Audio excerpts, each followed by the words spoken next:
How to fix Gcash app game not working or not opening.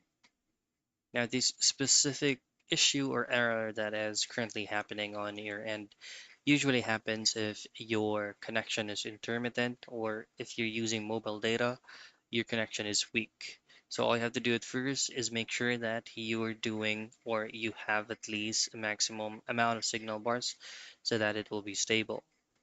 Now, general thing that you can do is just simply tapping and holding in your Gcash application and then going into the eye icon that will redirect you to app info and Gcash, and then go to storage. This is where you can clear data and clear cache at the same time just to reset the whole application. And once you've done that, all you have to do next is just open up your Play Store, search for Gcash.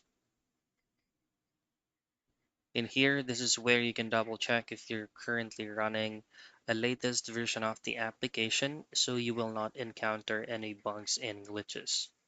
So those are the generic ways of troubleshooting for you to be able to fix Gcash app game not working or not opening.